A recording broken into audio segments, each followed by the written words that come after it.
Hey, what is up, my beautiful Vulpex people, and welcome to the Ninetales podcast. Yet another episode of the podcast where we're going to be talking about all sorts of cool things.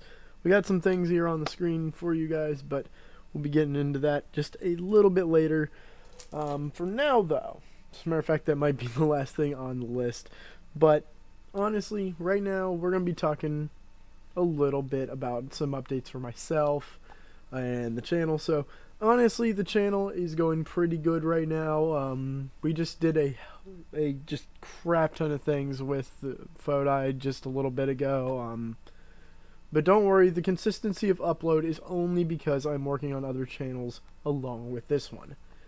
Now, my mic actually probably sounds a lot nicer now, so finally fixed that, got around to that, and you know, that's pretty cool. Let me turn this up a little, actually, though, just because I don't know how loud I'll be talking today. So, first of all, general updates is I'm actually doing pretty good for myself right now in general. So, like, a few people on this channel really wonder about me every now and then, and I kind of just like to bring you guys the news that I am doing perfectly fine. And as a matter of fact, I'm happy as I can be. I've got myself just pretty much the greatest woman I could find, and she's all mine now, and she's been mine since April. It's been a great ride with her. You know, I hope it continues to be a great ride. I'm not gonna really go on with that too long. Oh man, because I could spend all day. So let's just get right into the meat of this episode, so to speak, and let's talk about my mother for a second. Now, she's awesome, and she always is looking for nerd stuff for me and bringing it home and just be like, hey, what's up? Here, have this thing. And today, she literally just comes up to me and she's just like, by the way, you can have some Pokemon cards. And, well, actually, this wasn't today. Sorry, Today I'm going to show you them. Like, this has been almost a week ago now, but I haven't looked through these just because I kind of wanted to show you guys. I wanted to be on the podcast. So I only know one card, and that's this Ekans right on top. So, if you're watching, well, not so much watching, but listening to the audio only version that will eventually be out, by the way, yes, this whole entire podcast will be on both music only and, well, audio only and video versions. So, if you guys don't know or see what you want here, just wait for it. It'll be out in the other medium eventually. I really gotta find a place where I can store all of it without having any issues. I'm thinking Podbean, but I don't know yet. So, let's just begin. This is kind of just blind. I'm hoping something cool's out of it. And if not, these look like pretty old cards. So, we got falling cards.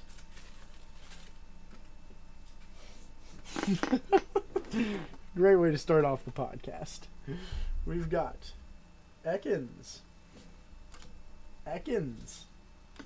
We got Dratini. Oh yeah, these are all like rockets and stuff. 3 Dratini. I love this Diggle. I love this thing's artwork. It's completely hilarious to me for like no reason. So like that's one of my favorite Diggle. Ooh, I got a couple. Oh, 3. Hello there, Pikachu. You have to be on every Pokemon thing ever, so why aren't you here until now? Tangela. We got Dugong.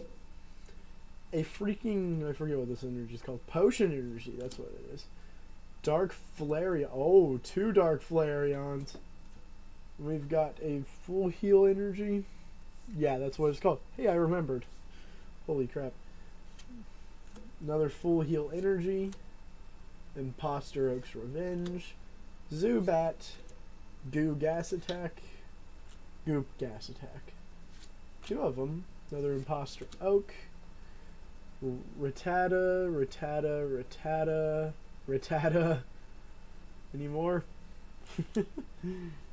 So, that's pretty much There's only one Zubat, and I'm in a, like, cave-like underground, so that's kind of weird. We got Sleep a couple of times. Machoke. Oh, getting into some base set, too. Voltorb. Voltorb. Magnemite, Magnemite, Magnemite. Dark Gloom.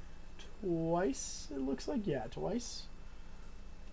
My gosh, guys, this is nostalgic all at once. Like, whew. We got a Staryu, we got a Lass, a Grimer, which, yeah. 2, 3, 4. Give me a second. I gotta. There. Let me just get up here where I can be a little more comfy. We got defocus camera, Drowsies. My goodness. Whoever had these before must have pulled a lot. Persian, right on. Dugtrio, Magnemite, Poliwag, Starmie, Porygons. Ooh, Porygons. I like Porygons. Ow. I'm sorry, but it actually hurts. But I gotta sit up while I'm doing this. Dark Muck. Wow. Psyduck. Dark Magneton. Another Zubat. Dark Wartortle, who is giving the most amount of, like, angst I've ever seen. Look at that. He's like, yo, out my way. Love that. Mankey. We got Squirtle. Oh. We got Ivysaur. I couldn't even say that one. Machop. Marowak. Rhyhorn. We got the OG Vulpix. Look at it. Duh. Duh. Duh. Oh, baby. Look at that Vulpix. Look at that. Oh, buddy. We got a Dark Persian. We've got Staryu again. And is this the rest of this energy? We got a bunch of water, electric, grass, a bunch of fighting / rock, fire, and it ends with, ooh, double colorless energy. I kind of felt like that would be the case. So that's pretty cool. Honestly, though, I gotta be honest with you guys, I always loved commons from the old days no matter what. Like, I kind of figured there wouldn't be any rares or anything, but honestly, this is such a big, like, thing to me, is just to get these and just look through them. Like, honestly, that's just huge. And of course, we had to pull out that Vulpix swag right at the end there. She came through for us, guys. My mother came through for us with some of that awesome Vulpix action. So, on to other things. Obviously I'm going to address an elephant in the room for the gaming industry right now, and that is obviously the Kingdom Hearts 3 release coming up in 2018. Whew, where do I even begin? I'm not going to talk about what we already know, because everyone knows it. It's the internet, okay? I'm going to talk about my wish list, okay? So, some of these might be a little bit of a tall order, but you guys got to realize something, is wish list, okay? Like, seriously, I would love for these to happen. Whether they can or not is beyond me. Licensing issues aside, by the way. Like, we're not going to be going crazy, but anything that's owned by Disney is fine in this list. By any continuity. Now, the first two things I could really think of right off the bat that I really want. And me and Rad Ricer were actually talking about this while we were, like, in between live streams the other day on the Sketching Shadows channel, and I'd like to see Marvel and Star Wars type worlds, you know? Okay, we're gonna be talking mostly about worlds, by the way, not just like attacks or spells or summons or anything. We might go into summons. I love talking about summons.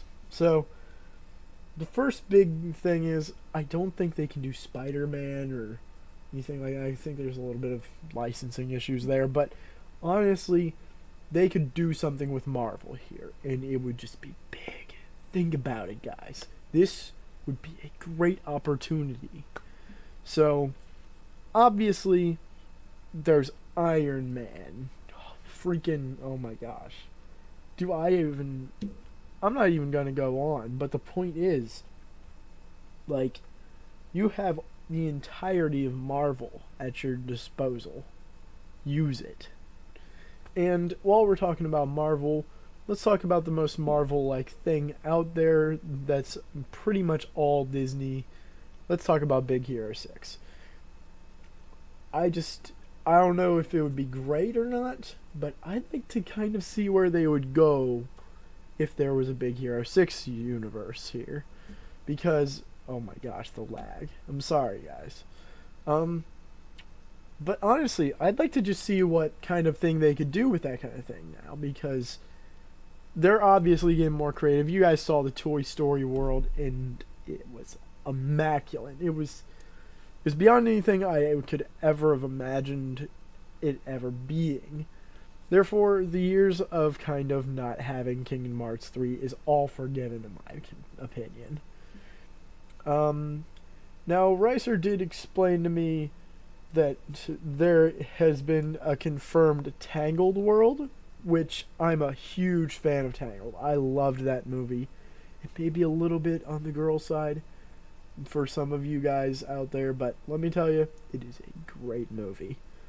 A great heroine, a great plot, very good Rapunzel story, and it's just a very good thing.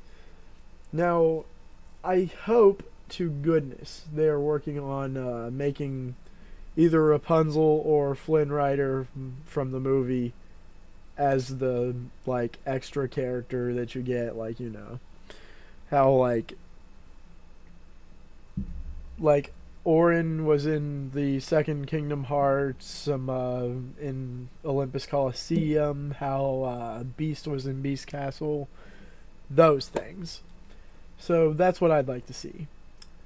Jordan also has a theory that, Rad, I keep on switching and calling him. I'm probably going to have to call him Jordan. But he also seems to think there's going to be a Frozen world, which I'm not going to be against any worlds, okay? And to be actually fair, it would make a great setting. Lots of very memorable spots in that movie.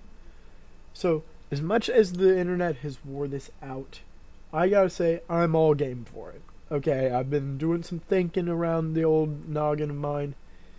I don't know, there could be worse, okay? Like,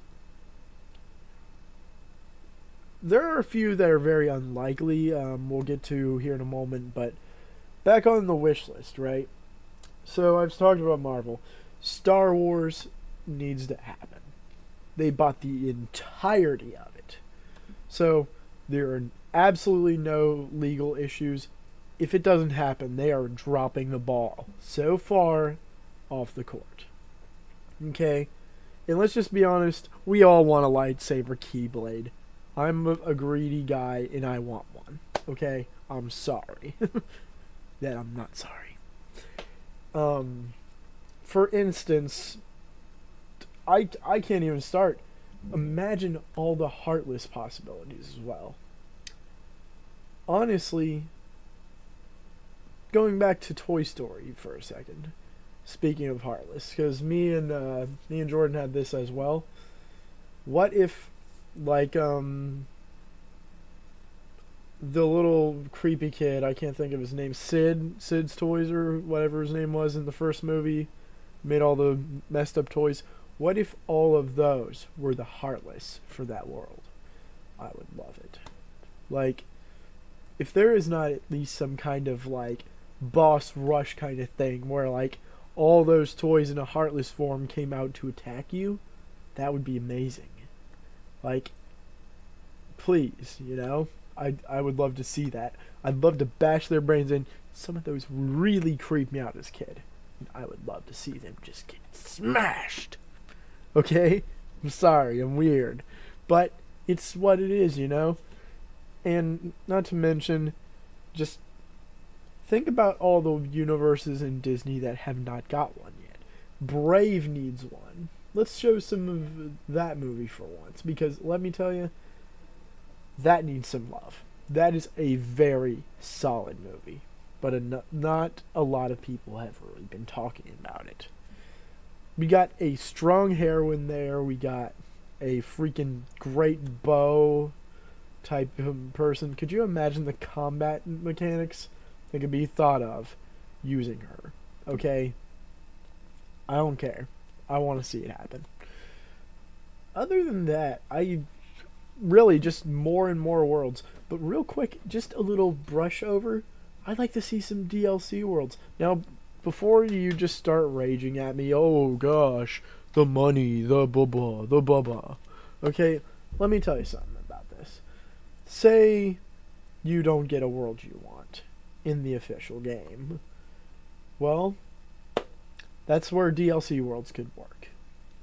I don't think that they should add anything or make it to where you feel like it's an incomplete game without them. I'm just stating simply, like, have extra missions or extra worlds or something. If we could DLC up my Kingdom Hearts 3 just a little bit, even extra weapons would be pretty cool. I would like to see this, because this would also allow for a little more, like, recognition for other Disney franchises that can't quite just make the cut for a whole entire world. Like, for instance, the Good Dinosaur, right? Make him a summon that you can DLC with. Okay, like, I don't know what he'd do, but come on. Okay, that's a bad example, but point is, we need a few bits of DLC here, people. I think that would work. Okay, like, that's all I'm saying. So, tell me your thoughts on my wish list. I think it's a pretty good wish list. I think it's kind of realistic. And not to mention, the caps are blown off. You can literally do whatever you want. It's Disney.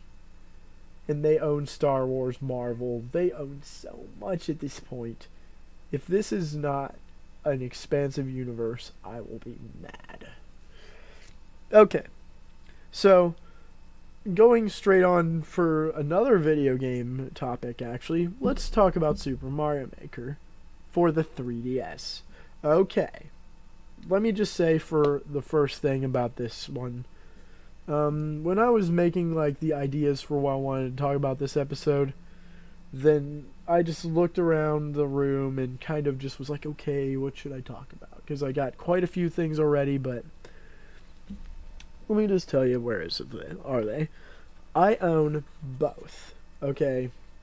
Now, I can tell you this one straight off is the better one, okay? I'm sorry. The Wii U will win this, no matter what, okay? But let's think about this for a minute, okay? So, this, a lot of people have been complaining about it. Now, I haven't played this or heard anything about this in so long. They might have already added that through a patch or something about what I'm about to talk about. When it first initially released, and maybe even to this day, they watered it down with, like, no search feature, no way to save your favorite levels or for the online version of it. Well, there was a way, but you couldn't, like, share your courses and stuff. Honestly, what do I even say about this? Guys, you gotta sacrifice some things during the development of smaller hardware games, okay? If you expected all of this game right here to be put into this one, you're being very, very demanding, okay? That's a pretty tall order for Nintendo, even. Because, like, realistically, this is just kind of a simple port. You can technically share some stuff with friends if you wanted to. Honestly, it's actually a very good mobile port if you look at it as one. Because that's what it's supposed to be, guys. Okay, like, maybe I'm just being a little bit hypocritical. Maybe I'm being a little dumb.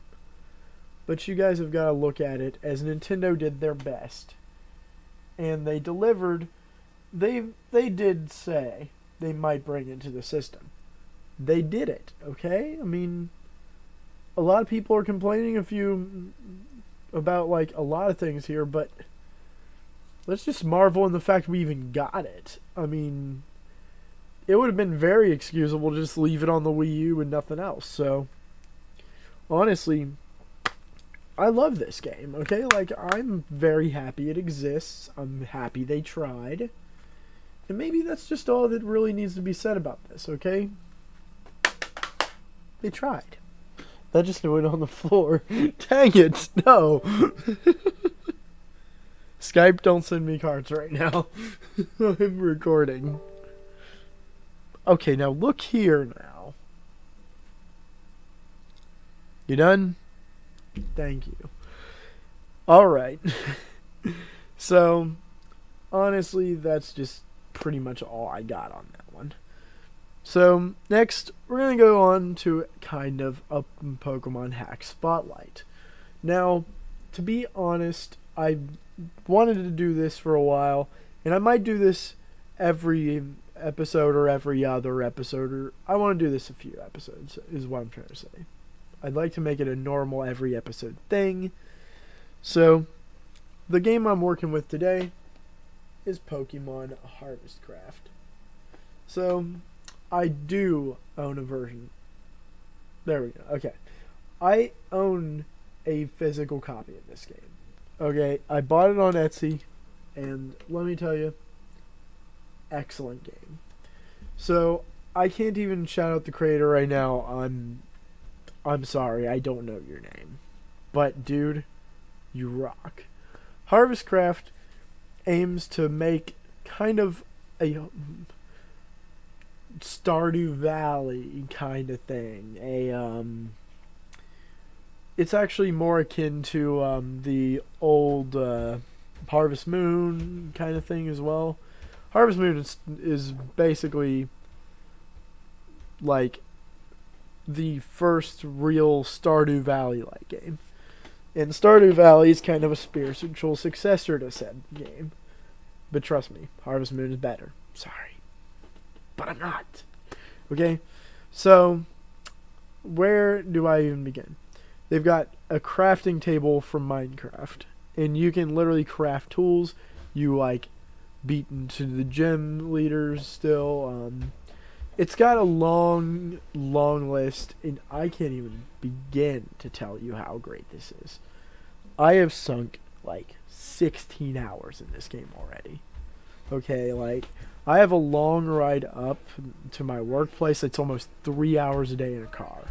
So, like, honestly, this game has just been too much fun. Okay, like, I'm barely even starting to. I'm having too much fun just messing around in it. You literally can grow apricorns. I mean, you gotta actually make Pokeballs in this game. You can't buy them. You have to buy seeds. You gotta actually tend to the crops, and you gotta go out there and find the evolutionary stones. Basically, you gotta live off the land in this game, and that's just such a great idea for Pokemon. We needed to see something like this, even if it was in hack form. And honestly, I like a lot of what-if Pokemon games, and that's where the hack community just really, really shines nowadays, is what if we were Team Rocket? What if we were this? What if we were that?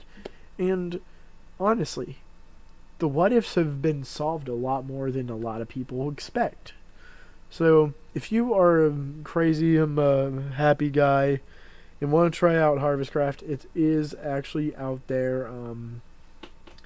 So, like, legitimately, go get this game, get it patched onto a ROM, go get it from a friend, go spread it around. It's amazing. That's all I gotta say about that. So, speaking of games as well, let's talk about the Nintendo 64 controller. I know I'm not exactly segueing very good on this episode, but honestly, it is kind of late. I do want to make these about half an hour long at the least. Honestly, I can stretch that a little more if I have a guest like I did on the first episode. So that's how that goes. So rocking it pretty well with the Nintendo 64 controller. Everyone knows that is a pretty weird controller, but as much as it's weird on the outside, I've always wondered about the inside. And recently, me and Jordan worked out a trade to grab I grabbed all his consoles. He wanted just a few things in return. I won't go into specifics. Maybe someday I will. But the main thing is that the 64 controller has a bit of a joystick problem. So, actually, this is the entirety of a Nintendo 64 controller and its innards. So I thought it would just be kind of cool. I am in the middle of fixing it. I gotta order a part for it. But being delicate, let's just see what it's like. So, like, I did disassemble this already. We've got the shell, of course. Now, interesting thing, the Z button is actually attached here on the shell. So, like, it actually doesn't attach to anything, but it does activate the circuit board below. So I thought that was pretty weird, but there's weirder here. So, like, if you guys have never seen the innards of a controller, it is pretty cool to look at. This may look a little broken to you guys, but trust me, it's not. Let me just throw that in. That's just the mechanisms for something. So, like, here is a board. This is the board that is used for Nintendo 64 controllers. Now, it looks very minimalistic, yes. But, trust me, this is the full controller right here. This is everything, like, board-wise here. We got, like, where the little game packs go, like, you know, like the Rumble pack and stuff like that. You got, like, let me see if I can get this to show. Like, right here is the D-pad's place. Over there on the other side is, like, the C buttons, A, B. Start select is in the middle. Like, right there, start. Well, there is no select, actually. But anyways, in the middle, even though it's in much more pieces, because that's why I got to order, is a whole new joystick. That would be the joystick in the middle. This was not something I wanted to go on about a lot, but I did kind of want to show you guys the innards of a Nintendo 64 controller. It's a little cool. Here's the D-pad, which is pretty cool. In my opinion, I just love it. You know, it's pretty cool. Here's actually what the joystick looks like on a Nintendo 64 controller if you take it completely out. Not much to the imagination, honestly. But yeah, I have to replace the whole thing. That's kind of the problem with it. Other than that, that's pretty much all I wanted to say about that. I just wanted to kind of give you guys a little insight, because I think that was a pretty cool looking thing, pretty visually interesting. Maybe if you want to go check out more, just look up the inside of an N64 controller. I'm sure there's someone who's covering it way better than I just did. Just basically a quick little meh. So, if you guys have been with the channel for a little while, you will have known about these. Now, these are... Oh, hi, Vulpix. Just kidding, that was planned. So, this is a stack of Pokemon Go cards. Now, the funny thing, this is actually a game by itself. I'm actually planning on having, like, a friend of mine come over and we'll do a video about this later on. But the way it works is it's very much like rock, paper, scissors. You shuffle the deck. Well, this is how I play it. I don't know how you're supposed to play it, but, like, it's kind of rock, paper, scissors. So I'd assume that you actually pick a card up, and somewhere on the card will be these. This is scissors, like the little green thing up in the top left for you guys. So, Marowak is scissors.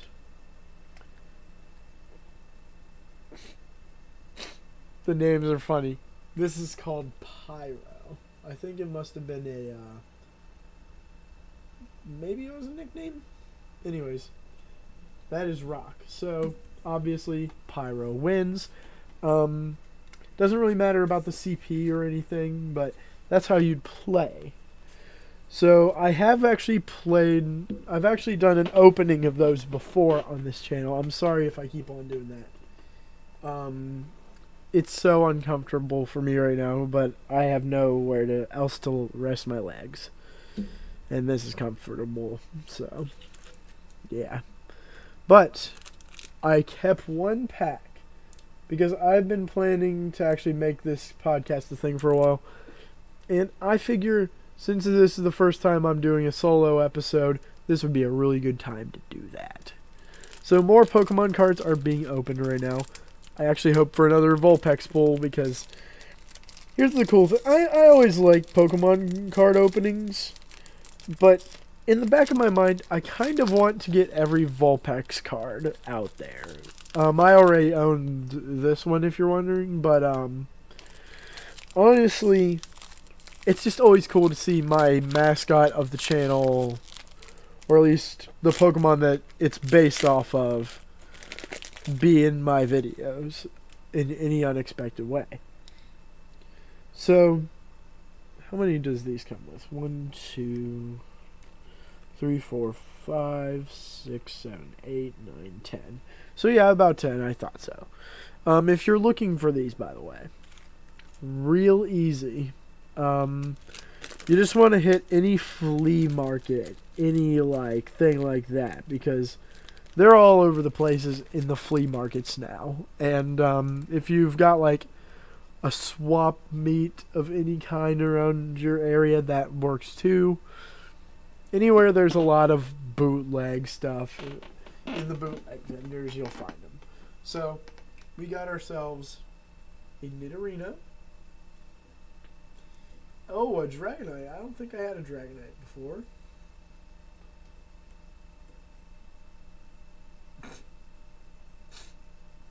It's a Blastoise whose literal name is 946. That's funny. We got a Ponyta. Rainer. Oh gosh. Did any of my old ones have weird names? Okay, this one is just Tangela. Charmander.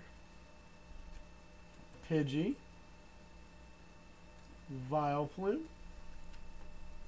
Golbat. And that's all. Honestly, I'm curious now, though. We got Rainer, 946. I gotta look through now. I'm sorry, guys. Let's just look through. Pidgeotto, Bellsprout, Ninetales. Oh, it's the Ninetales podcast. Oh, okay. I'm such a dumb butt. Where's my... Oh, yeah, that's right. Okay, whatever. Okay. Anyways, let me Luke.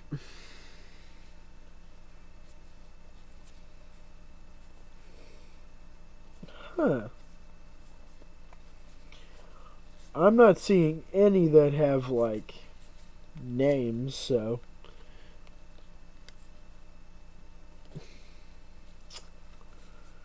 Yeah, no. So that's just... That must be a weird case or something. That's priceless, though. Rainer. This Pikachu is funny to me. I'll show you why here in a sec. Yeah, they named this one Pyro too, so that's weird. Let me just put Ninetales and Vulpix there. So this Pikachu, it's only got CP11, but look at this. They actually took the picture for the card whenever he was like in mid-jump or something. That's hilarious to me.